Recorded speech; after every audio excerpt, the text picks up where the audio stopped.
ఆంధ్రప్రదేశ్‌లో 3 రాజకీయ పార్టీలున్నాయి కీలకంగా, ప్రధానంగా. అంటే బీజేపీ కూడా ఉంది. మళ్ళీ బీజేపీని తక్కువ అంచనా ఏసామని అనుకోవద్దు. కానీ ఇక్కడ కీలకంగా ప్రాంతీయ పార్టీలు ప్రధానంగా చూసుకుంటే ఆహ్, టీడీపీ, జనసేన, వైఎస్ఆర్‌సీపీ ఈ 3. వక్ఫ్ బిల్లు విషయంలో ఈ 3 పార్టీలు ఎవరికి వాళ్ళు సేఫ్ గేమ్ ఆడుతున్నారా అనేది ఇక్కడ కీలకమైన చర్చ. అందుకే భారతీయ జనతా పార్టీని లేదంటే కాంగ్రెస్ పార్టీని ప్రస్తావించలేదు. ఎందుకంటే వాళ్ళు ఎలాగా వాళ్ళ స్టాండ్‌తో వాళ్ళున్నారు. అయితే సహజంగా ఇప్పుడు ఒక ఈ టీడీపీ, జనసేన అయితే కూటమిలో భాగస్వామ్యంగా ఉన్నారు కాబట్టి ఖచ్చితంగా బీజేపీకి మద్దతు అనేది ఇచ్చేశాయి. అయితే విపక్షంలో ఉన్న వైసీపీ మాత్రం వక్ఫ్ బిల్లుకి వ్యతిరేకంగా ఓటేసింది. మొత్తం మీద చూస్తే వక్ఫ్ బిల్లు ఉభయ సభల్లోనూ పాస్ అయిపోయింది. రాష్ట్రపతి ఆమోదంతో ఇప్పుడు చట్టంగా అయితే మారే అవకాశం ఉంది. కానీ ఇక్కడ బీజేపీ సాధించిన ఇది మరొక విజయం. అయితే వక్ఫ్ బిల్ విషయంలో బీజేపీ స్టాండ్ చాలా క్లియర్. ఆ పార్టీ విధానాలు మొదటి నుంచి అందరికీ తెలిసిన విషయం. అయితే ఏపీలో మద్దతు ఇచ్చిన వ్యతిరేకించిన పార్టీల విషయం ఏంటి అనేదే, వాటికి ఏపీలో ఎంతవరకు ఈ బిల్ ఎఫెక్ట్ పడుతుంది అనేది ఇక్కడ కీలకమైన చర్చ. తెలుగుదేశం పార్టీ నుంచి ఖచ్చితంగా మొదటి నుంచి తెలుగుదేశం పార్టీల మీద అయితే మైనార్టీల నుంచి కోపం అయితే వస్తుంది వాళ్ళకి. అలాగే ఎందుకంటే బిల్లుకి సపోర్ట్ చేశారనేది. కానీ మొదటి నుంచి మైనార్టీలు టీడీపీ కోసం పనిచేస్తున్నాయి. ఇక్కడ మైనార్టీ వర్గాలు ఆ పార్టీకి మద్దతుగా ఉంటూ వస్తున్నాయి మొదటి నుంచి.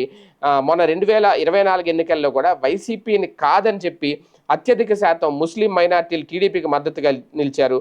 ఏపీలో రాయలసీమ, కోస్తాలో కొన్ని చోట్ల మైనార్టీ వర్గాలు బలంగా ఉన్న చోట టీడీపీ నుంచి బలమైన విజయాలే దక్కించుకుంది తెలుగుదేశం పార్టీ అయితే. సో ఇంత జరిగిన ఒక పక్క మైనార్టీలు వక్ఫ్ బిల్లు వద్దు అని చెప్తుంటే టీడీపీ ఏమో సపోర్ట్ చేసి ఓటేసింది. దీనివల్ల మైనార్టీలు దూరం అవుతారా అనేదే ఇక్కడ కీలకమైన అంశం. అయితే దూరం అవుతారా, దూరం అవరా అనే దానికి కూడా 2 రకాల కారణాలు వినిపిస్తున్నాయి. మైనార్టీలు వారి ఓటు బ్యాంకు ఇవన్నీ గత దశాబ్దం క్రితం టీడీపీకి ఉన్నాయి అనేది ఒక భావన. నిజంగా అలా ఒకవేళ ఇప్పటికీ అలాగే ఉందా ఓట్ బ్యాంకు, లేదంటే మొత్తం గంపగుత్తుగా వారి ఓట్లన్నీ అలా పడుతున్నాయా అనేది ఒక చర్చ. అయితే రాను రాను అయితే మార్పు వస్తుంది. బీజేపీకి కూడా చాలా చోట్ల మైనార్టీల మద్దతు ఉంది. ముస్లింలలో మహిళల కోసం ఆ పార్టీ తీసుకొచ్చిన ట్రిపుల్ తలాక్ ఏదైతే ఉందో అది ఖచ్చితంగా ట్రిపుల్ తలాక్కి వ్యతిరేకమైన బిల్లుకు మహిళల నుంచి మద్దతు కూడా దక్కింది. ఇప్పుడు కూడా వక్ఫ్ ఆస్తుల విషయంలో జరుగుతున్న విధానాలను క్రమబద్ధీకరించేందుకే కేంద్రం ఈ బిల్లు తెచ్చింది కాబట్టి ఈ బిల్లు వల్ల ముస్లిం మహిళలకు కూడా వక్ఫ్ బోర్డులో ప్రాతినిధ్యం వహిస్తుంది, పేదలకు న్యాయం జరుగుతుంది, వక్ఫ్ ఆస్తులు లెక్క తేలుస్తాయి, వాటి వల్ల వచ్చే ఆదాయం ఏంటి అన్నది కూడా తెలుస్తుంది, పేదల సంక్షేమం కోసం ఏ విధంగా ఖర్చు చేస్తున్నారు అన్నది కూడా చూస్తారు.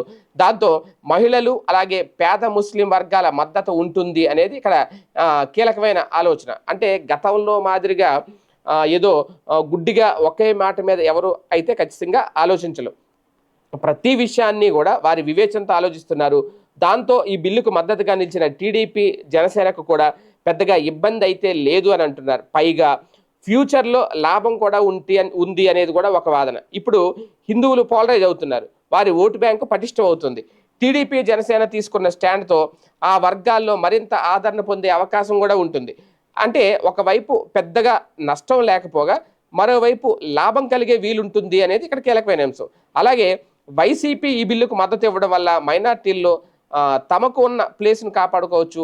అదే సమయంలో పోలరైజ్ అవుతున్న హిందూ సమాజం ఆ పార్టీ విషయంలో ఆలోచించే తీరు కూడా ఒకసారి చూడాల్సి ఉంటుంది. వైసీపీ, కాంగ్రెస్ పార్టీలు మైనార్టీ విషయంలో విప్పుతున్న గళం మెజారిటీ హిందువుల విషయంలో కూడా గట్టిగా విప్పాలని కోరుకునే వర్గాలు కూడా ఉండే అవకాశం ఉంటుంది. ఏపీలో చూస్తే మొత్తం మెజారిటీ వర్గాలు కూటమిని అట్టిపెట్టుకుని ఉన్న టైంలో ఆ వర్గాల ఆదరణను పొందడానికి వైసీపీ తన వంతుగా ప్రయత్నం చేయాల్సిన అవసరం కూడా ఉంది అనేది. అంటే ఏపీ వక్ఫ్ బిల్ ఎఫెక్ట్ అనేది పెద్దగా రాజకీయ సమీకరణాలను మార్చే విధంగా ఉండకపోవచ్చు అనేది కొంతమంది చెబుతున్నమాట. కానీ రాజకీయ సమీకరణాలను మార్చే అంత పరిస్థితిలో ఈ వక్ఫ్ బిల్లు కానీ, మొన్న ట్రిపుల్ తలాక్ బిల్లు కానీ దాని వెనక తీసుకున్న నిర్ణయం, అలాగే దాని మీద మహిళలు ఆలోచన, ముస్లిం మహిళలకు సంబంధించిన ఆలోచన కనుక మారితే భారతీయ జనతా పార్టీకే ప్లస్ కానీ దీనివల్ల పెద్దగా మైనస్ అయితే ఉండదు అనేది కొంతమంది విశ్లేషకుల అభిప్రాయం.